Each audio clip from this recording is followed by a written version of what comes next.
Lagos, a city of dreams and nightmares. Lagos is a city that swallows the weak and crowns the ruthless. In the streets of Balogun Market, where the fortunes are made and lost in the blink of an eye, two lovers found themselves caught between destiny and destruction. Ebere, the teller, with hands blessed by the gods, and Tope, the driver who once dreamed of building machines, had loved fiercely. But love is never enough in Lagos. Betrayal locked in the corners, and the price of a dream was never paid in cash. It was paid in kind or blood. Tope had once been a student, but life pushed him into the streets. Ebere had once been a girl with nothing but a needle and a dream. Together, they built something fragile, yet beautiful.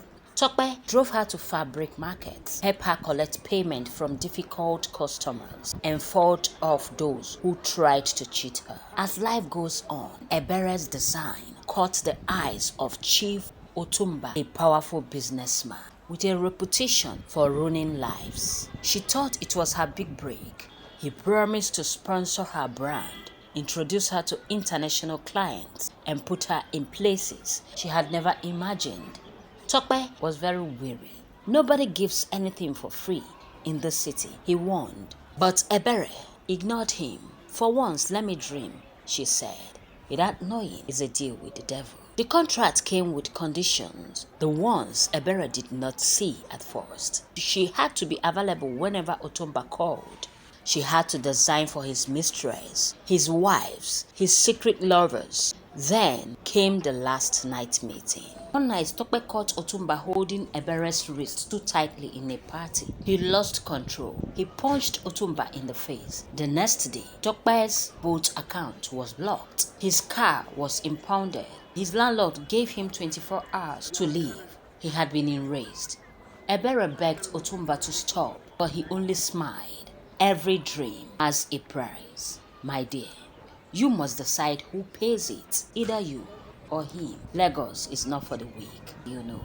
Tope, now jobless and desperate, turned into the underground world of Lagos hustlers. He found Tunde, an old friend who had once set him up, and struck a deal.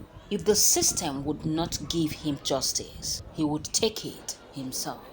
Meanwhile, Ebere was suffocating. Otumba had taken control of her life. He owned her business, her future, and if she let him, her body. On the night of the Lagos Fashion Gala, where she was supposed to be introduced as a rising star of Nigerian fashion, Ebere made her move. With Tope waiting outside, she walked onto the stage, took the microphone, and exposed Otumba.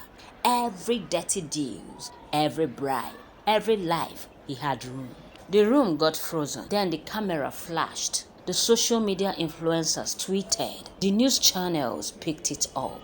And Otumba's empire crashed in a single night. Otumba tried to fight back, but Lagos had turned against him. The police, who were once his puppets, raided his businesses. His allies denied him. His mistresses disappeared.